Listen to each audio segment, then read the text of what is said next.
الحمد لله رب العالمين والصلاة والسلام على سيد الأنبياء والمرسلين وعلى آله وأصحابه أجمعين. أما بعد، فقال الله تبارك وتعالى في كلامه المجيد والفرقان الحميد: أعوذ بالله من الشيطان الرجيم. وَإِذِ ابْتَلَى إِبْرَاهِيمَ رَبُّهُ بِكَلِمَاتٍ فَأَتَمَّهُنَّ قَالَ إِنِّي جَاعِلُكَ لِلنَّاسِ إِمَامًا قَالَ وَمِنْ ذُرِّيَّتِي قَالَ لَا يَنَالُ عَهْدِ الظَّالِمِينَ. صدق اللہ العظیم. وقال النبي صلى الله عليه وسلم حين سئل عن رسول الله صلى الله عليه وسلم: وما الأضاحي يا رسول الله؟ قال: سنة أبيكم إبراهيم.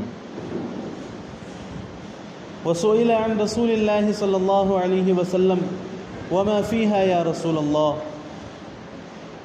قال: بكل 10 حسنة. قيل: وفي الصوف يا رسول الله؟ قال: وفي الصوف بكل شعرة حسنة. صدق الله العظيم وصدق رسوله النبي الكريم. رب اشرح لي صدري ويسر لي امري واحلل عقدة من لساني يفقهوا قولي.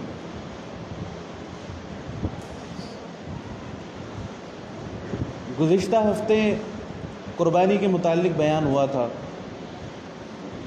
اور حضرت ابراہیم علیہ السلام کی سیرت کا ایک واقعہ بھی بیان ہوا تھا. اصل مقصد تو گزشتہ ہفتے سیرت کا بیان کرنا تھا اور اس ہفتے قربانی کے مسائل بیان کرنے تھے، لیکن گزشتہ ہفتے قربانی کے مسائل بیان ہو گئے اور حضرت ابراہیم علیہ السلام کی سیرت کا ایک واقعہ آ گیا اس کے اندر. اور حضرت ابراہیم علیہ السلام کی سیرت کی یاد دہانی یہ بہت ضروری ہے ذی الحج کے مہینے، کیونکہ حضرت ابراہیم علیہ السلام کو اللہ رب العزت نے چھوٹا موٹا مقام اور مرتبہ عطا نہیں فرمائے، بلکہ بہت بڑا مرتبہ اللہ رب العزت نے عطا فرمایا حضرت ابراہیم علیہ السلام. ایک تو جتنے بھی پیغمبر اس دنیا کے اندر گزرے ہیں تو سب سے زیادہ پیغمبر حضرت ابراہیم علیہ السلام کی نسل سے ہوئے، حضرت ابراہیم علیہ السلام کی اولاد میں سے. حضرت ابراہیم علیہ السلام کے 2 بیٹے تھے، ایک اسماعیل علیہ السلام اور دوسرے اسحاق علیہ السلام. تو اسحاق علیہ السلام کی نسل میں اللہ رب العزت نے خوب برکت دی. ان کے بیٹے تھے یعقوب علیہ السلام. پھر یعقوب علیہ السلام کے 12 بیٹے ہوئے، جس سے پوری بنی اسرائیل کا سلسلہ چلا. پھر بنی اسرائیل میں سینکڑوں ہزاروں نبی اللہ رب العزت نے مبعوث فرمائے. ایک ایک وقت میں کئی انبیاء علیہم السلام بنی اسرائیل میں ہوا کرتے تھے. تو ایک تو ان کے اندر اللہ رب العزت نے نبی بھیجے، اور دوسرے حضرت اسماعیل علیہ السلام کی اولاد میں سے اتنے عرصے تک کوئی نبی نہیں آیا بنو اسماعیل میں. لیکن جو آخری دور تھا اس میں ہمارے نبی حضرت محمد صلی اللہ علیہ وسلم کو بھیجنے کے لیے اللہ رب العزت نے بنو اسماعیل کو چنا، حضرت اسماعیل علیہ السلام کی نسل کو چنا. آپ کی ان کے اندر بعثت ہوئی. تو یہ سب سے بڑی فضیلت اللہ تعالیٰ نے حضرت ابراہیم علیہ السلام کو عطا فرمائی کہ ان کی نسل سے اللہ رب العزت نے نبیوں کا سلسلہ جاری فرمایا. اور دوسری فضیلت یہ کہ اللہ رب العزت نے جگہ جگہ پر حضرت ابراہیم علیہ السلام کی تعریف فرمائی کہ ان ابراہیم کان امہ، کہ ابراہیم علیہ السلام جو تھے وہ معمولی شخصیت نہیں تھے، بلکہ وہ اکیلے شخص ایک پوری امت کے برابر تھے، ایک پوری امت کے برابر تھے حضرت ابراہیم علیہ السلام. اب یہ کون کہہ رہا ہے حضرت ابراہیم علیہ السلام کے بارے میں؟ اللہ تعالیٰ کا. اور جب اللہ تعالیٰ کسی کے بارے میں یہ بات کہے تو وہ شخصیت معمولی درجے کی شخصیت نہیں ہے نا. ان ابراہیم لأواہ حلیم. دوسری جگہ اللہ تعالیٰ فرماتے ہیں کہ ابراہیم علیہ السلام بہت زیادہ آہے بھرنے والے اور بہت زیادہ بردبار تھے. تو بہت ساری تعریف اللہ رب العزت نے قرآن مجید کے اندر فرمائی حضرت ابراہیم علیہ السلام کی، جس سے حضرت ابراہیم علیہ السلام کی قدر و منزلت، حضرت ابراہیم علیہ السلام کا مرتبہ ہمارے ذہنوں میں واضح ہو جاتا ہے. تو حضرت ابراہیم علیہ السلام کی سیرت کو جاننا اور اس سے جو اسباق ہمیں حاصل ہوتے ہیں یہ ہمارے لیے بہت مفید. آپ کی ایک ایک ادا کو اللہ رب العزت نے اتنا پسند فرمایا کہ قیامت تک کے لیے اسے محفوظ فرما دیا۔ اب حضرت ابراہیم علیہ السلام نے جو انہوں نے خواب دیکھا تھا کہ اپنے بیٹے کو ذبح کر رہے ہیں، حضرت ابراہیم علیہ السلام اللہ کے حکموں پر عمل کرتے چلے گئے، بیٹے کے گردن پر چھری پھیر دی، لیکن اللہ نے ذبح نہیں ہونے دی۔ لیکن یہ عمل اللہ کو اتنا پسند آیا کہ اللہ تعالیٰ نے قیامت تک کے لیے اس کو آباد کر دی، قیامت تک کے لیے اس عمل کو زندہ کر دی کہ جب بھی ذی الحج کا مہینہ آئے تو ابراہیم علیہ السلام کی یاد تازہ کرو، ابراہیم علیہ السلام کی یاد کو دہراؤ، ہے نا؟ تو قیامت تک کے لیے ان کے تذکرے کو اللہ رب العزت نے بلند فرما دیا۔ قربانی کی بھی جو دعا ہے جب جانور ذبح کیا جاتا ہے اور ذبح کرنے کے بعد جو دعا پڑھی جاتی، اللہم تقبل منی کما تقبلت من حبیبک محمد صلی اللہ علیہ وسلم۔ اب محمد صلی اللہ علیہ وسلم تو ہمارے نبی، کہ اے اللہ میری قربانی کو قبول فرما جیسے کہ آپ نے محمد صلی اللہ علیہ وسلم کی قربانی کو قبول فرمایا۔ وتقبل منی کما تقبلت من خلیلک ابراہیم علیہ السلام، اور میری قربانی کو اس طرح قبول فرما کہ جس طرح آپ نے اپنے خلیل حضرت ابراہیم علیہ السلام کی قربانی کو قبول فرمایا، ہے نا؟ تو دعا میں حضرت ابراہیم علیہ السلام، ہر طریقے میں حضرت ابراہیم علیہ السلام، تو آپ کی ادائیں اللہ کے نزدیک اتنی محبوب ہوئی کہ اللہ تعالیٰ نے قیامت تک کے لیے ان کو محفوظ فرما دیا، حضرت ابراہیم علیہ السلام۔ تو اس لیے ان کا تذکرہ ہمارے لیے باعث فضیلت ہے، سعادت کی بات ہے، اور ہمارے لیے بہت قیمتی موتی ہے حضرت ابراہیم علیہ السلام کی سیرت، بچپن سے لے کر جوانی تک کے جو واقعات ہیں تو بہت اہم ترین واقعات۔ سب سے پہلے ہم بچپن سے ابتدا کرتے ہیں حضرت ابراہیم علیہ السلام کی سیرت، کہ حضرت ابراہیم علیہ السلام کے اندر جب کچھ شعور پیدا ہوا، جب کچھ سمجھ پیدا ہوئی، جب انہوں نے آنکھیں کھولی معاشرے میں، تو دیکھا کہ چاروں طرف بت پرستی کا ماحول، نمرود خدا بن کر بیٹھا ہوا ہے، اسی کی شکل کی مورتیاں چاروں طرف رکھی ہوئی، اور خود گھر میں جو ان کے والد تھے آزر، وہ خود بتوں کے بنانے والے، وہ خود بتوں کو بنا کر اس کی تجارت کرنے والے۔ تو ایسے گھر میں حضرت ابراہیم علیہ السلام نے آنکھ کھولی، لیکن اللہ رب العزت نے عقل سلیم عطا فرمائی تھی، اللہ رب العزت کو ہدایت مطلوب تھی، تو اللہ تعالیٰ نے غور و فکر کی صلاحیت ان کے اندر پیدا فرمائی۔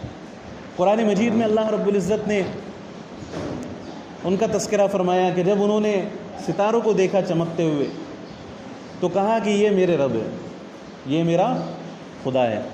پھر جب وہ ستارے غروب ہو گئے تو کہا کہ انی لا احب الافلین، کہ میں غروب ہونے والوں کو پسند نہیں کرتا، اگر یہ خدا ہوتے تو پھر ہمیشہ باقی رہتے، میں غروب ہونے والوں کو پسند نہیں کرتا۔ پھر اللہ نے فرمایا کہ فلما رأى القمر بازغا قال هذا ربی، کہ جب انہوں نے چاند کو دیکھا چمکتے ہوئے تو کہا کہ یہ میرا رب ہے، لیکن جب وہ بھی غائب ہو گیا تو پھر کہا کہ یہ میرا خدا نہیں ہو سکتا۔ پھر انہوں نے سورج کو دیکھا تو سورج کو دیکھ کر ان کے دل میں اور جوش پیدا ہوا، فلما رأى الشمس بازغة قال هذا ربي هذا اکبر، جب انہوں نے سورج کو دیکھا تو کہا کہ یہ میرا رب ہے، یہ تو بہت زیادہ چمکدار ہے اور یہ سب سے بڑا بھی ہے۔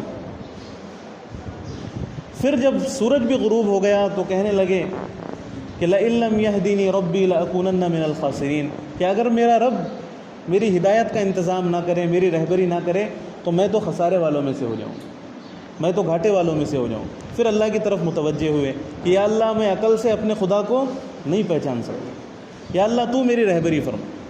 اور آج بھی جو لوگ عقل کے پیچھے چلے دین کی تلاش میں، مذہب کی تلاش میں، تو گمراہ ہو، ہر چیز کو اپنا خدا بنا لی، عقل کے ذریعے سے خدا تک پہنچنے کی کوشش کی تو ہلاکت کے راستے پر پہنچ گئی۔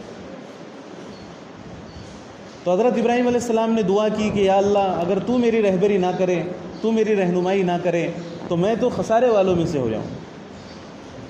تو اس لیے کسی بھی چیز کے صحیح یا غلط ہونے میں اگر شکوک و شبہات ہو، اگر کوئی مشکل پیش آئے تو اللہ سے دعا مانگنی چاہیے کہ یا اللہ میرے سینے کو کھول دے، یا اللہ میرے ذہن کو کھول دے۔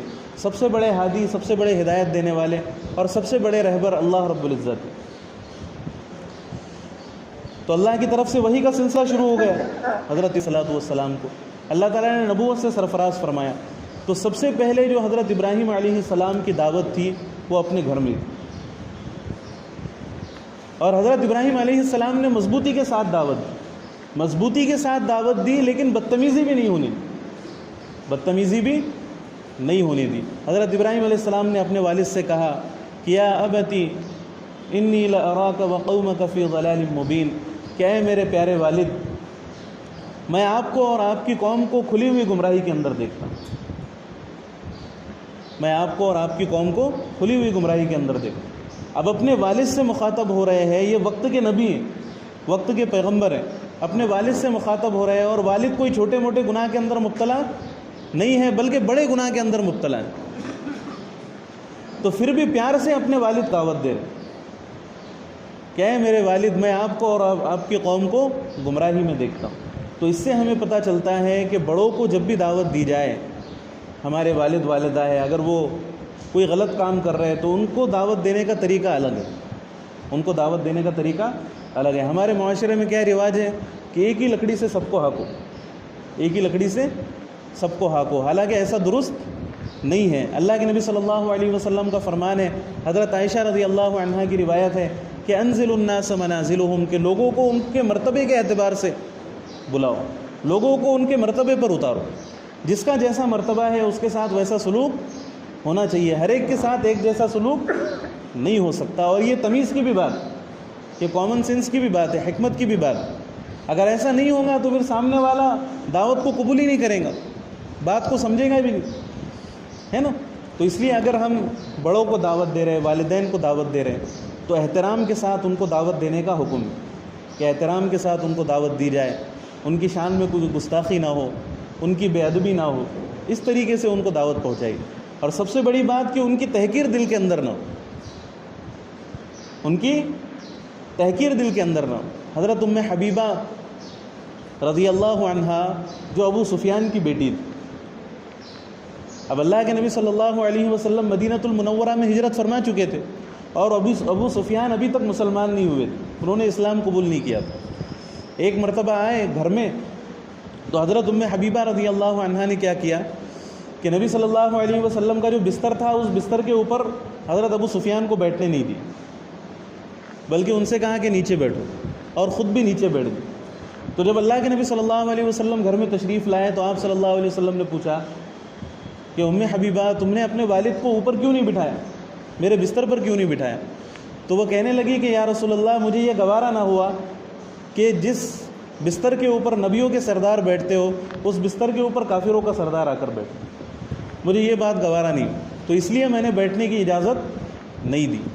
تو حضرت ام حبیبہ رضی اللہ عنہا سے نبی صلی اللہ علیہ وسلم نے فرمایا کہ ام حبیبہ، چاہے تمہارے والد کافر ہی نہ کیوں نہ ہو، لیکن پھر بھی ان کا ادب اور احترام تمہارے اوپر واجب ہے۔ تو والدین اگر کافر ہے، کفر سب سے بڑا گناہ ہے دنیا کے اندر، تو کافر بھی ہے تب بھی ان کا ادب اور احترام کرنے کا حکم ہے، تب بھی ان کو اچھے طریقے سے دعوت دینے کا حکم ہے۔ تو اگر ہم تھوڑے سے نمازی اگر ہو گئے تو ہمارے دل میں والدین کی حقارت پیدا ہو گئی، تو کیا ہماری نمازیں اللہ کی بارگاہ میں قابل قبول ہوں؟ ہے نا، میں تو نمازیں پڑھ رہا لیکن میرا باپ گھر میں پڑا ہوا ہے نا، والدین کی حقارت دل کے اندر ہے، والدین کے بارے میں بری باتیں کہی جا رہی ہیں، ان کو دعوت دینا ہمارا کام ہے، ان کے لیے دعائیں کرنا ہمارا کام ہے، بس اس سے آگے ہمارے اختیار میں نہیں ہے۔ جتنا ہمارے اختیار میں ہے ہم کر لیں، اس سے زیادہ کے لیے اللہ تعالیٰ نے ہمیں مجبور نہیں کیا۔ تو حضرت ابراہیم علیہ السلام نے دعوت دی، حضرت ابراہیم علیہ السلام نے سمجھایا کہ جن خداؤں کو، جن بتوں کو تم اپنے ہاتھوں سے بناتے ہو اور انہی کی عبادت کرتے ہو، اس میں کیا عقل مندی؟ تو آزر جو تھے وہ تو بت پرست تھے، کٹر تھے، اور وہ خود بتوں کو بنانے والے تھے، ان کا تو دینی مفاد بھی اسی میں تھا، دنیاوی مفاد بھی اسی میں تھا کہ بھائی بت بکیں گے تو میرا فائدہ ہے، اور ایک محبت بھی جڑی ہوئی تھی بتوں سے۔ تو آزر کو غصہ آ گیا حضرت ابراہیم علیہ السلام۔ اب حضرت ابراہیم علیہ السلام سے انہوں نے بہت بدتمیزی کے ساتھ بات کی۔ حضرت ابراہیم علیہ السلام سے کہا کہ اے ابراہیم، تو یہاں سے نکل جا، ورنہ میں تجھے پتھروں سے مار مار کر ہلاک کر دوں، وَاہْجُرْنِی مَلِیًّا، میرے گھر سے باہر نکل جا۔ اب آزر نے حضرت ابراہیم علیہ السلام کو گھر سے بھگا دیا، لیکن حضرت ابراہیم علیہ السلام پھر بھی ناراض نہیں ہوئے، پھر بھی حضرت ابراہیم علیہ السلام نے کہا کہ سلام علیک، کہ اے والد آپ کے اوپر سلام ہو، سأستغفر لک ربی، کہ میں اپنے رب سے دعا کرتا رہوں گا، انہ کان بی حفیہ، بے شک میرا رب میرے اوپر بہت مہربان ہے۔ یعنی گھر سے بھگانے کے بعد بھی حضرت ابراہیم علیہ السلام کیا کہہ رہے ہیں کہ اے والد محترم، میں آپ کے لیے اللہ سے دعا کرتا رہوں، انہ کان بی حفیہ، بے شک وہ میرے اوپر مہربان ہے۔ تو حضرت ابراہیم علیہ السلام گھر کو چھوڑ کر چلے گئے۔ پھر آپ نے سوچا کہ قوم کو سمجھاتا ہوں۔ اب قوم کو دعوت دیتے رہے لیکن قوم کے سمجھ میں بات نہیں آئی، تو حضرت ابراہیم علیہ السلام نے سوچا کہ ان کو نئے طریقے سے سمجھانا پڑے، ان کو نئے طریقے سے سمجھانا پڑے۔ اب عید کا دن آیا۔ عید کے دن اب وہ لوگ کیا کیا کرتے تھے، ان کے یہاں رواج تھا کہ عید کے دن ایک میلہ لگتا، اور میلے میں جانے سے پہلے وہ سب لوگ اپنے مندروں کے پاس آتے، اپنے بتوں کی زیارت کرتے، اور وہاں سے سب لوگ جمع ہو کر عید کے میدان کے لیے نکلتے۔ اب لوگوں نے حضرت ابراہیم علیہ السلام سے بھی کہا کہ آپ بھی چلو ہمارے ساتھ، تو حضرت ابراہیم علیہ السلام نے کہا کہ انی سقیم، میں بیمار ہوں، میں بیمار ہوں۔ اب یہ جو تھا، یہ جو قول تھا حضرت ابراہیم علیہ السلام کا، یہ جھوٹ نہیں تھا کہ میں بیمار ہوں، بلکہ یہ توریہ تھا۔ اور اسلام میں کچھ موقعوں پر جو جھوٹ بولنے کی اجازت ہے، تو وہ جھوٹ بولنے کی اجازت نہیں ہے بلکہ توریہ کرنے کی اجازت۔ توریہ یعنی بات کو گول کر دینا، یعنی بات صحیح بھی ہو اور جھوٹ بھی ہو۔ اب حضرت ابراہیم علیہ السلام نے جو کہا کہ میں بیمار ہوں، تو اس سے انہوں نے مراد لیا کہ مجھے روحانی بیماری، مجھے کیا ہے، روحانی بیماری ہے۔ تو یہ جھوٹ بھی نہیں ہوا اور ایک حساب سے سچ ہی تھا۔ تو اس طرح کا توریہ کرنے کی اجازت ہے شریعت میں، جھوٹ بولنے کی کسی بھی صورت میں اجازت نہیں ہے۔ جیسے مولانا قاسم نانوتوی رحمۃ اللہ علیہ، اب انہوں نے انگریزوں کے خلاف جہاد کا اعلان کیا، انگریز ان کی تلاش میں تھے۔ اب یہ ایسے سیدھے سادے عالم دین تو اتنے بڑے تھے کہ سارے ملک میں ان کے نام کا ڈنکا بجتا تھا، قاسم نانوتوی، قاسم نانوتوی۔ نام سننے کے بعد کوئی بھی شخص اگر ان کے حلیے کا تصور بٹھائیں گا تو یہی ذہن میں آئے گا کہ جبے کبے والے بڑے بزرگ ہوں گے، لیکن ان کے اندر سادگی ایسی تھی کہ ایک لنگی اور بنیان پر یہ مسجد کی صفائی کر رہے تھے، ایک لنگی اور بنیان پر یہ مسجد کی صفائی کر رہے تھے۔ اب ان کے نام کا وارنٹ نکلا، انگریزوں نے وارنٹ نکالا ان کے نام کا، تو انگریز کے جو افسر تھے وہ تلاش کرنے کے لیے مسجد میں پہنچے، تو دیکھا کہ ایک شخص لنگی بنیان کے اوپر جھاڑو لگا رہا ہے مسجد کے اندر۔ انہوں نے سوچا کہ کوئی خادم ہوگا چھوٹا موٹا، تو انہیں سے پوچھ لیا کہ قاسم نانوتوی کہاں ہے، قاسم نانوتوی کہاں ہے۔ اب قاسم نانوتوی رحمۃ اللہ علیہ جہاں پر کھڑے ہوئے تھے وہ اس سے 2-3 قدم سائڈ میں ہو کر کھڑے ہو، اور یہ کہا کہ ابھی تو یہی تھا، ابھی تو قاسم نانوتوی یہی تھا، یعنی ابھی یہی تھا 2-3 قدم، ابھی یہاں سے ہٹ گیا، اس کے سمجھ میں نہیں آیا، وہ سمجھا کہ ابھی یہی تھا، یہاں سے چلا گیا، وہ انگریز بھی وہاں سے غائب ہو۔ تو یہ توریہ ہے نا، اس طرح کا توریہ کرنے کی اجازت ہے مجبوری کے درجے میں۔ تو حضرت ابراہیم علیہ السلام نے توریہ کیا کہ میں بیمار ہوں۔ اب یہ سارے لوگ نکل گئے اپنی عید منانے کے لیے۔ تو حضرت ابراہیم علیہ السلام نے پہلے سے ہی پلاننگ کی ہوئی تھی۔ حضرت ابراہیم علیہ السلام نے ایک کلاڑی اٹھائی اور ان کے بت خانے میں گئے اور سارے معبودوں کو تانے دینا شروع کر دیے، تانے دیتے جا رہے ہیں، اور کلاڑی سے کسی کا ہاتھ توڑ دیا، کسی کے پیر توڑ دیے، کسی کی ناک پھوڑ دی، کسی کو چورا چورا کر دیا۔ اور پھر سب سے بڑا جو بت تھا اس بت کو چھوڑ دیا، اور اس بت کے گلے میں حضرت ابراہیم علیہ السلام نے کلاڑی لٹکا دی۔ اب ان لوگوں کا معمول تھا کہ یہ عید کے دن جب بھی میلے میں سے آتے تو سب سے پہلے اپنے بتوں کی زیارت کرتے۔ اب جیسے ہی یہ بت خانے کے اندر داخل ہوئے تو دیکھا کہ کسی معبود کا پیر ٹوٹا ہوا ہے، کسی کی ناک پھوٹی ہوئی ہے، کوئی ادھر پڑا ہوا، کوئی ادھر پڑا ہوا، اور بڑا جو بت ہے اس کے گلے میں کلاڑی لٹکی ہوئی۔ اب ان کے اوپر تو بجلی گر گئی، یہ شور مچانے لگے کہ من فعل ھذا بآلہتنا، کہ ہمارے معبودوں کے ساتھ یہ کام کس نے کر دیا، ہمارے معبودوں کے ساتھ یہ کام کس نے کر دیا۔ کچھ لوگوں نے کہا کہ ابراہیم ہے، وہ تمہارے معبودوں کے بارے میں برا بھلا کہتا ہے، ہو نہ ہو یہ کام اسی نے کیا۔ اب لوگوں نے حضرت ابراہیم علیہ السلام کو بلایا اور کہا کہ یہ کام تم نے کیا، یہ کام کس نے کیا، ہمارے بتوں کو کس نے توڑا۔ تو حضرت ابراہیم علیہ السلام نے کہا کہ انہی سے پوچھ لو، تمہارے بتوں سے۔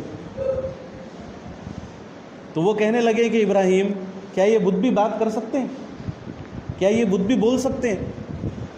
تو حضرت ابراہیم علیہ السلام نے کہا کہ ہو سکتا ہے کہ یہ جو ان میں سب سے بڑا بت ہے جس کے گلے میں کلاڑی لٹکی ہوئی، ہو سکتا ہے کہ ان کے آپس میں حجت ہوئی ہو، بحث ہوئی ہو، اور اس نے غصے میں آ کر سب کو مار دیا اور اپنے گلے میں کلہاڑی لٹکا کر کھڑا ہو گیا. وہ مجرم بھی تمہارے سامنے اور جس ہتھیار سے جرم ہوا وہ بھی تمہارے سامنے. تو وہ اور زیادہ بوکھلا گئے. تو حضرت ابراہیم علیہ السلام نے کہا کہ انہی سے پوچھ لو، یہ تمہیں جواب دیں گے. تو وہ کہنے لگے کہ ابراہیم مورتیاں بھی کبھی بولتی ہیں. تو حضرت ابراہیم علیہ السلام نے کہا کہ جب یہ مورتیاں بول نہیں سکتی، اپنی حفاظت نہیں کر سکتی، تو تم کتنے احمق ہو، تم کتنے بیوقوف ہو کہ ایسے بتوں کی، ایسے پتھروں کی عبادت کر رہے ہو، ایسے پتھروں کو اپنا خدا سمجھ رہے ہو جو اپنے ناک کے اوپر اگر ایک مکھی بیٹھ جائے تو اس سے بھی اپنی حفاظت نہیں کر سکتے، نہ بول سکتے ہیں، نہ سمجھ سکتے ہیں، تھوڑی سی حرکت بھی اپنے اختیار سے نہیں کر سکتے. تو تم کتنے بڑے احمق ہو، خود اپنے ہاتھوں سے مورتیاں بناتے ہو اور خود ہی اس کی پوجا کرتے ہو. اب ان کے پاس جواب کچھ بھی نہیں تھا. تو انہوں نے دھمکیاں دینا شروع کر دی اور لوگوں میں چلانے لگے وَانْصُرُوا آلِهَتَكُمْ کہ لوگوں اپنے خداؤں کی مدد کرو. آج ابراہیم نے یہ کام کیا، کل اس سے بڑا کام کر دیں گے، ہے نا. آج ہماری مورتیاں توڑی، کل ہم بڑے بت کو چھوڑ دیا، کل بڑے بت کے بھی ٹکڑے ٹکڑے کر دیں. تو لوگ حضرت ابراہیم علیہ السلام کے خلاف آواز اٹھانے لگے، یہاں تک کہ حضرت ابراہیم علیہ السلام کو نمرود کے دربار میں پیش کیا. اب معاملہ حد سے زیادہ بڑھ گیا تو بادشاہ کے دربار میں کیس پہنچا حضرت ابراہیم علیہ السلام. اب نمرود سے حضرت ابراہیم علیہ السلام کا مناظرہ ہوا. اس کا بھی تذکرہ اللہ تعالیٰ نے قرآن مجید کے اندر فرمایا. نمرود نے حضرت ابراہیم علیہ السلام سے پوچھا کہ من ربو کا، تیرا رب کون ہے؟ تو حضرت ابراہیم علیہ السلام نے اس کو جواب دیا کہ ربی الذی یحیی و یمیت، کہ میرا رب وہ ہے جو زندگی دیتا ہے اور موت دیتا ہے. میرا رب کون ہے؟ جو زندگی دیتا ہے اور موت دیتا ہے. حضرت ابراہیم علیہ السلام نے یہ جواب دیا. لیکن نمرود کے سمجھ میں بات نہیں ہے. نمرود نے کیا کیا؟ 2 قیدیوں کو بلایا جیل خانے میں سے، اور ایک قیدی کو قتل کر دیا اور ایک قیدی کو آزاد کر دیا. اور حضرت ابراہیم علیہ السلام سے کہنے لگا کہ دیکھ، میں نے ایک کو موت دے دی، ایک کو زندگی دے دی، تو میں بھی زندگی دیتا ہوں، میں بھی موت دیتا ہوں. حضرت ابراہیم علیہ السلام کو اس طرح کا جواب دیا اس نے. تو حضرت ابراہیم علیہ السلام نے اس سے کہا کہ ربی الذی ان ربی یأتی بالشمس من المشرق فأتی بها من المغرب، کہ میرا رب وہ ہے جو سورج کو مشرق سے نکالتا ہے تو اس کو مغرب سے نکال کر دکھا، تو اس کو مغرب سے نکال کر دکھا. یہ حضرت ابراہیم علیہ السلام نے کہا نمرود سے. تو اللہ تعالیٰ فرماتے ہیں کہ فبہت الذی کفر، تو وہ جو نمرود تھا وہ ہکا بکا رہ گیا، پریشان ہو گیا. پھر وہ بھی دھمکیاں دینے پر آ گیا. حضرت ابراہیم علیہ السلام وہ بھی دھمکیاں دینے پر آ گئے اور کہا کہ حرقوہ، ابراہیم علیہ السلام کو ایسی سزا دو کہ ساری دنیا اس کو یاد رکھے، اس کو آگ میں جلاؤ. تو حضرت ابراہیم علیہ السلام کے لیے آگ میں جلانے کا انتظام کیا گیا اور کئی مہینوں تک انتظام کیا گیا. اب حضرت ابراہیم علیہ السلام کو ڈرانے کی کوششیں کی جا رہی کہ دیکھ تیرے لیے لکڑیوں کا انتظام ہو رہا ہے. کئی مہینوں تک لکڑیاں جمع کی جا رہی ہیں اور کئی مہینوں کے بعد جب اس میں آگ دہکائی گئی تو آگ اتنی زیادہ ہو گئی، اتنی زیادہ بڑھ گئی کہ اس کے قریب بھی جانے میں لوگ ڈرنے لگے کہ اس کے قریب اگر ہم جائیں تو ہم جل کر راکھ ہو جائیں. اتنی زیادہ بڑی ہو گئی آگ. اب ایک شخص کو جلانا تھا تو تھوڑی سی بھی آگ کافی تھی، لیکن یہ لوگ حضرت ابراہیم علیہ السلام کو ڈرانا چاہتے تھے کہ ابراہیم یہاں نہیں ڈرا تو بادشاہ کے سامنے ڈر جائیں، اور بادشاہ کے سامنے بھی نہیں ڈرا تو اس آگ کو دیکھ کر ضرور ڈر جائیں گا. لیکن حضرت ابراہیم علیہ السلام کا ایمان بہت مضبوط تھا، ہے نا. ساری بستی ایک طرف، ساری قوم ایک طرف، وقت کا بادشاہ ایک طرف اور حضرت ابراہیم علیہ السلام ایک طرف. یہی ایمان ہونا چاہیے ہر ایمان والے. ہو جائے اگر ساری خدائی بھی مخالف، کافی ہے اگر ایک خدا میرے لیے ہے. ہو جائے اگر ساری خدائی بھی مخالف، کافی ہے اگر ایک خدا میرے لیے ہے. توحید تو یہ ہے کہ خدا حشر میں کہہ دے یہ بندہ 2 عالم سے خفا میرے لیے ہے نا، یہ بندہ 2 عالم سے خفا میرے لیے. ساری قوم سے، بادشاہت سے حضرت ابراہیم علیہ السلام نے ٹکر لی. کس لیے؟ اللہ کی وحدانیت کو ظاہر کرنے کے، اللہ کی وحدانیت کو غالب کرنے کے. اب حضرت ابراہیم علیہ السلام کو ڈرانے کی کوشش کی جا رہی ہے. حضرت ابراہیم علیہ السلام کے سامنے آگ دہکائی جا رہی ہے، اتنی بڑی آگ کہ پھینکنے والے لوگ سوچنے پر مجبور ہو گئے کہ ہم کس طریقے سے پھینکیں. اگر ہم پھینکنے کے لیے جاتے ہیں تو ہم خود جل جاتے. تو حضرت ابراہیم علیہ السلام سے کہنے لگے کہ تو خود کود جا، تو خود کود جا. تو حضرت ابراہیم علیہ السلام نے کہا کہ میں کیوں کودوں, تمہارا کام ہے, مجھے پھینکو کسی بھی طرح سے. تو پھر شیطان نے ان کے ذہن میں یہ آئیڈیا ڈالا کہ تم ایک گوفن بناؤ, جو پرانے زمانے میں جانوروں کو بھگانے کے لیے ایک کپڑا استعمال کیا جاتا تھا, اس میں لپیٹ کر پتھر پھینک کر مارتے تھے گھما گھما کر. تو ان لوگوں نے ایک بڑا گوفن تیار کیا, اس کے اندر حضرت ابراہیم علیہ السلام کو ڈالا گیا اور اس میں ڈال کر پھر حضرت ابراہیم علیہ السلام کو پھینکا گیا تاکہ وہ آگ میں جا کر گئے. اب اللہ کی تو اور ہی مرضی تھی. حضرت جبریل علیہ السلام آئے درمیان میں. حضرت جبریل علیہ السلام نے پوچھا کہ اے ابراہیم, کیا میری کوئی ضرورت ہے میں ایک پر ماروں اور اس آگ کو بجھا دوں؟ تو حضرت ابراہیم علیہ السلام نے کہا کہ اما الیک فلا, کہ مجھے ضرورت تو صرف اللہ تعالیٰ کی ہے, مجھے تیری ضرورت نہیں ہے. اب حضرت جبریل علیہ السلام کو بھی اللہ تعالیٰ ہی نہیں بھیجا تھا. تو حضرت جبریل علیہ السلام کی مدد سے حضرت ابراہیم علیہ السلام نے انکار کر دیا. اور اللہ کی آزمائش بھی دیکھو اللہ کی آزمائش بالکل اخیر تک لے گئی حضرت ابراہیم علیہ السلام.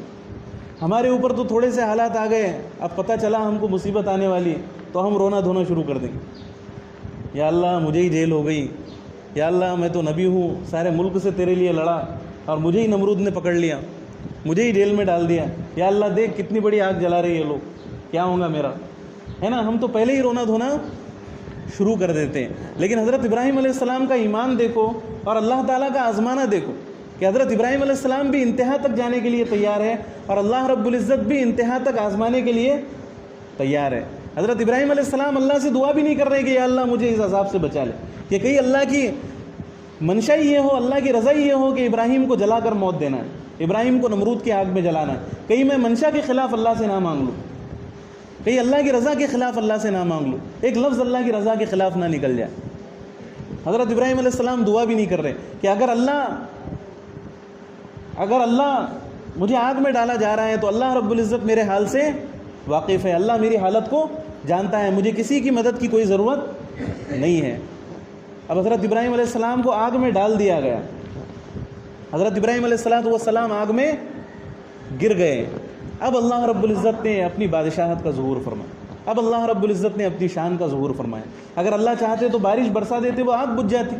اللہ چاہتے تو فرشتے کو بھیجتے, ایک پر مار دیتا, آگ بجھ جاتی. اس آگ کی کیا اوقات تھی اللہ تعالیٰ کے سامنے, لیکن اللہ کو اپنی بادشاہت دکھانی تھی. اللہ رب العزت نے آگ کو حکم دیا, قلنا یا نار کونی بردا وسلاما علی ابراہیم, ہم نے کہا کہ اے آگ ٹھنڈی ہو جا اور ابراہیم علیہ السلام پر سلامتی والی ٹھنڈی ہو جائے. حضرت ابراہیم علیہ السلام پر سلامتی والی ٹھنڈی ہو جائے. اب جو لوگ کچھ دیر پہلے مذاق اڑا رہے تھے حضرت ابراہیم علیہ السلام کا کہ دیکھو بے موت مارا جا رہا ہے ابراہیم, بہت بری موت مرنے والا ہے ابراہیم, حق کے راستے پر چل کر اس کو کیا ملا, اب وہی لوگ حیران و ششدر ہو کر حضرت ابراہیم علیہ السلام کو دیکھ کر, حضرت ابراہیم علیہ السلام اس آگ کے انگارے میں ٹہل رہے اور اللہ تعالیٰ نے آگ کو حکم دیا کہ ٹھنڈی ہو جا, مگر اتنی ٹھنڈی مت ہو کہ حضرت ابراہیم علیہ السلام کو کوئی تکلیف پہنچے. حضرت ابراہیم علیہ السلام کو سردی کی وجہ سے کوئی پریشانی ہونے لگی. علامہ اقبال نے اس کی ترجمانی کی کہ بے خطر کود پڑا آتش نمرود میں عشق, عقل ہے محو تماشائے لب بام ابھی, ہے نا. اللہ کا عشق تھا, اللہ کی محبت. حضرت ابراہیم علیہ السلام بے خطر آگ کے اندر کود گئے اور عقل سوچتی ہی رہ گئی, عقل حیران و پریشان رہ گئی کہ آگ کے اندر گر کر بھی یہ کیسے صحیح و سلامت, یہ کیسے صحیح و سالم موجود. تو اس امتحان میں بھی حضرت ابراہیم علیہ السلام کامیاب ہوئے. تو اللہ تعالیٰ جب بھی آزماتے ہیں تو ہمیں صبر سے کام لینا چاہیے. جب بھی اللہ رب العزت آزماتے ہیں تو ہمیں صبر سے کام لینا چاہیے. مصیبتیں آتی بھی اللہ کی طرف سے اور ان مصیبتوں کو دور بھی اللہ تعالیٰ ہی کرنے والے, ہے نا. مصیبتیں بھیجتے بھی اللہ تعالیٰ ہے اور ان مصیبتوں کا حل بھی اللہ رب العزت ہی نکالتے. بندوں کے ہاتھ میں, مخلوق کے ہاتھ میں کچھ بھی نہیں. اللہ کے نبی صلی اللہ علیہ وسلم کی حدیث ہے, حضرت ابن عباس رضی اللہ عنہ کو نبی صلی اللہ علیہ وسلم نے نصیحت کی کہ یا غلام اذا استعنت فاستعن باللہ, کہ جب تم مدد چاہو تو اللہ سے چاہو. اذا سألت فاسأل اللہ, جب کچھ مانگنا ہو تو اللہ سے مانگو. لو اجتمعوا على ان يضروك بشيء لن يضروك الا ما قد كتبه الله لك, کہ اگر ساری مخلوق, ساری کائنات مل کر تجھے نقصان پہنچانا چاہے تو اتنا ہی نقصان پہنچا سکتی ہے جتنا اللہ نے تیرے مقدر میں لکھ دیا ہے, اس سے ذرہ برابر بھی نقصان نہیں پہنچا سکتی. لو اجتمعوا على ان ينفعوك لن ينفعوك الا بشيء قد كتبه الله لك، کہ اگر ساری کائنات مل کر یہ کوشش کرنا شروع کر دے کہ تجھے نفع پہنچائے، تو اتنا ہی نفع پہنچا سکتے ہیں جتنا اللہ رب العزت نے تیرے مقدر میں لکھ دیا ہے، اس کے علاوہ کچھ بھی نہیں ہو سکتا، اس کے علاوہ ذرہ برابر بھی نفع نہیں پہنچا سکتا، اس کے علاوہ ذرہ برابر بھی نقصان نہیں پہنچا سکتے۔ تو ہر ایمان والے کا یہ مزاج ہونا چاہیے۔ اگر یہ مزاج ہوگا کہ تو اللہ کی مدد کھلی آنکھوں سے ہمیں نظر آئے۔ آج بھی ہو جو براہیم سا ایما پیدا، آگ کر سکتی ہے انداز گلستہ پیدا، ہے نا؟ وہ ایمان اگر ہمارے اندر پیدا ہو تو آگ آج بھی انداز گلستہ ہمیں دکھا سکتی، آگ کے اندر بھی ہمیں ٹھنڈک حاصل ہو سکتی۔ تو اس لیے جب بھی کوئی مصیبت آئے تو صبر ہمیں رکھنا چاہیے، اللہ ہی اس مصیبت کو دور کرنے والا۔ اگر اللہ چاہتے تو فرعون نمرود کو وہی نپٹا دیتے اللہ تعالیٰ، ہے نا، کہ میرے خلیل کو آگ میں ڈال رہا ہے۔ اللہ تعالیٰ تو پہلے ہی ان کو ختم کرنے پر قادر تھے، وہی اللہ تعالیٰ نمرود کو ہلاک کر دیتے۔ آخر میں پھر اللہ نے نمرود کو مچھر کے ذریعے سے ہلاک، تو نمرود کی تو کوئی اوقات اللہ تعالیٰ کے سامنے نہیں تھی، لیکن اللہ ڈھیل دے رہے کہ تو تیری تدبیریں کر، میں میری تدبیریں کرتا ہوں، تو تیری چال چل، میں میری چال چلتا ہوں۔ وَمَكَرُوا مَكْرًا وَمَكَرْنَا مَكْرًا وَاللَّهُ خَيْرُ الْمَاكِرِينَ، کہ تم اپنی چالیں چلتے رہو، اللہ اپنی تدبیریں کر کے دکھائیں گا۔ وَاللَّهُ خَيْرُ الْمَاكِرِينَ، لیکن تمہاری چالوں کی، تمہاری تدبیروں کی اللہ کی تدبیر کے سامنے کوئی اوقات نہیں ہے، کوئی حیثیت نہیں۔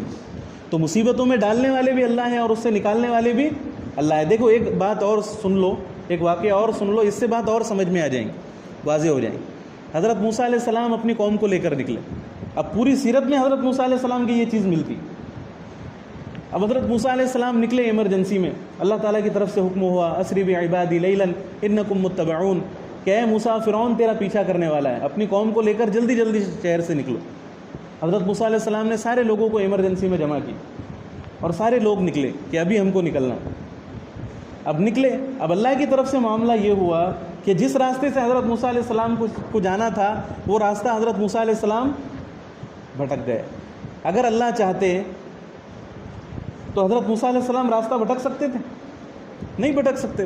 اللہ چاہتے تو حضرت موسیٰ علیہ السلام کو 2 سیکنڈ میں پہنچا دیتے منزل پر، یا کوئی فرشتہ رہنمائی کے لیے بھیج دیتے، لیکن اللہ کو منظور تھا کہ حضرت موسیٰ علیہ السلام راستہ بھٹکے۔ اللہ رب العزت نے حضرت موسیٰ علیہ السلام کو راستے سے بھٹکایا۔ اب دونوں طرف سے پھنس گئے، سامنے سمندر ہے، پیچھے فرعون کا لشکر ہے۔ تو بنی اسرائیل تو پہلے ہی بہت خطرناک قوم تھی، حضرت موسیٰ علیہ السلام کو انہوں نے تانے دینے شروع کر دیے کہ موسیٰ تو نے تو ہمیں پھنسا دیا، ہم اپنے گھروں میں بیٹھے ہوئے تھے چین سے، اب تو نے یہاں لا کر پھنسا دیا، سامنے سمندر ہے اور پیچھے فرعون کا لشکر ہے۔ تو حضرت موسیٰ علیہ السلام نے کہا کہ ان معی ربی سیہدین، کہ بے شک میرے ساتھ میرا رب ہے، عنقریب وہ میری رہبری ضرور کریں گے، عنقریب وہ میری رہنمائی ضرور کریں گا، حضرت موسیٰ علیہ السلام نے کہا۔ اب دیکھو ہمارا حال تو ایسا ہے کہ جیب میں پیسہ ہے تو الحمدللہ سب ٹھیک ہے، سارے معاملے ٹھیک ہو جائیں گے، لیکن جیب میں سے پیسہ ختم ہوا کہ ہمارا سارا توکل ختم ہو گیا۔ جیب خالی ہوئی تو ہمارا دل بھی توکل سے خالی ہو گیا، اسباب ہمارے خلاف ہوئے تو ہمارا دل بھی توکل سے خالی ہو گیا، ہمارا توکل بھی اسباب پہ جڑا ہوا ہے۔ لیکن حضرت موسیٰ علیہ السلام کی حالت دیکھو کہ سامنے سمندر اور پیچھے فرعون کا لشکر، ادھر گئے تو ادھر بھی مرے، ادھر گئے تو ادھر بھی مرے، اسباب پورے خلاف میں، لیکن حضرت موسیٰ علیہ السلام کیا کہہ رہے ہیں کہ ان معی ربی سیہدین، کہ بے شک میرے ساتھ میرا رب ہے، ضرور بھی ضرور وہ میری رہبری کریں گا، ضرور بھی ضرور وہ میری رہنمائی کریں گا۔ تو حضرت موسیٰ علیہ السلام کو اللہ تعالیٰ کی طرف سے حکم آیا کہ موسیٰ سمندر کے اوپر لاٹھی مارو۔ حضرت موسیٰ علیہ السلام نے لاٹھی کو سمندر کے اوپر مارا تو اللہ رب العزت نے 12 راستے بنا دیے، ہے نا، اللہ تعالیٰ نے 12 راستے بنا دیے۔ تو پھنسانے والا کون تھا؟ اللہ، اور اس مصیبت سے نکالنے والا کون تھا؟ اللہ۔ تو ساری چیزیں کس کے اختیار میں ہیں؟ اللہ کے اختیار میں۔ تو یہی ہمیں اپنا ایمان مضبوط کرنا ہے، اپنا ایمان ہمیں مضبوط بنانا ہے نا۔ اور بھی واقعات ہیں حضرت ابراہیم علیہ السلام کی سیرت کے جو ہمارے ایمان میں اضافے کا سبب ہے، ہمارے ایمان میں بڑھوتری کا سبب ہے۔ بی بی ہاجرہ کا واقعہ کہ حضرت ابراہیم علیہ السلام نے، اب یہ تفصیل سے اگر واقعہ بیان کیا جائے تو ایک الگ بیان کا محتاج ہے یہ واقعہ، ایک الگ بیان کی ضرورت پڑے گی اس کے لیے، لیکن مختصر انداز میں حضرت ابراہیم علیہ السلام نے وادی غیر ذی زرع میں چھوڑا بی بی ہاجرہ کو اور حضرت اسماعیل علیہ السلام، اور اللہ کی طرف سے حکم تھا کہ ان کو بتاؤ بھی کچھ مت، حضرت حاجرہ پوچھ رہی ہے کہ کہاں لے کر جا رہے ہو؟ حضرت ابراہیم علیہ السلام کوئی جواب ہی نہیں دیتے. تو حضرت حاجرہ کے دل میں خیال پیدا ہوا کہ میرے شوہر ایسے تو نہیں ہیں کہ مجھے کہیں بھی لے جا کر چھوڑ دیں. تو ان کے دل میں خیال پیدا ہوا کہ ضرور یہ اللہ کا حکم ہے. تو انہوں نے حضرت ابراہیم علیہ السلام سے پوچھا کہ آپ مجھے اتنا تو بتا دیں کہ اللہ کا حکم ہے یا پھر یہ آپ اپنے دل سے کر رہے ہیں. تو حضرت ابراہیم علیہ السلام نے صرف اتنا کہا کہ یہ کس کا حکم ہے؟ اللہ کا حکم ہے.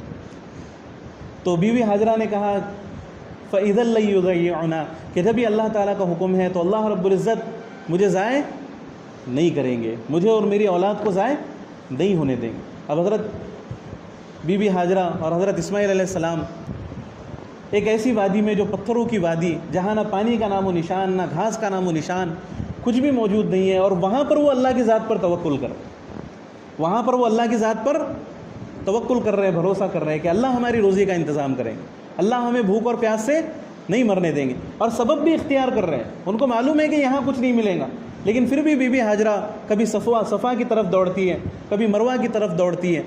خیال آتا ہے کہ کہیں بچے کے اوپر کوئی جانور حملہ نہ کر دے, کوئی پریشانی بچے کو لاحق نہ ہو جائے. تو پھر وہاں سے دوڑ کر بچے کے پاس آتی ہے, پھر مروہ پر چڑھتی ہے, پھر واپس صفا پر جاتی ہے. تو 7 مرتبہ انہوں نے یہ چکر لگائے, 7 مرتبہ انہوں نے یہ چکر لگائے. تو اللہ رب العزت کو ان کا یہ عمل اتنا پسند آیا کہ اللہ رب العزت نے اس کو قیامت تک آنے والے مسلمانوں کے اوپر واجب قرار دے دی کہ جو بھی شخص حج کے لیے جائے تو اس کے اوپر واجب ہے کہ وہ میری محبوب بندی حضرت حاجرہ رضی اللہ عنہا کی سنت کو زندہ کرے. اور یہ کرے تو ٹھیک ہے, نہیں کرے تو ثواب ہے, نہیں کرے تو بھی ٹھیک ہے, ایسا والا معاملہ نہیں ہے, بلکہ واجب قرار دیا اللہ رب العزت کہ تمہیں کرنا ہی پڑے گا, اس کے بغیر تمہارا حج قابل قبول نہیں ہوگا, اس کے بغیر تمہارا حج مکمل نہیں ہوگا. تو یہ کچھ مختصر انداز میں حضرت ابراہیم علیہ السلام کی سیرت ہمارے سامنے آئی, اور بہت سارے اسباب اس سیرت کے ذریعے سے ہمیں ملے. اللہ تعالیٰ سے دعا ہے کہ اللہ تعالیٰ ہم سب کو بھی ویسا ہی ایمان عطا فرمائے اور حضرت ابراہیم علیہ السلام کی سنت پر چلنے کی توفیق عطا فرمائے. انشاءاللہ قربانی کے کچھ طریقے نماز کے بعد بیان کیے جائیں. جن حضرات کی سنتیں باقی ہے وہ حضرات سنتیں پڑھ لیں.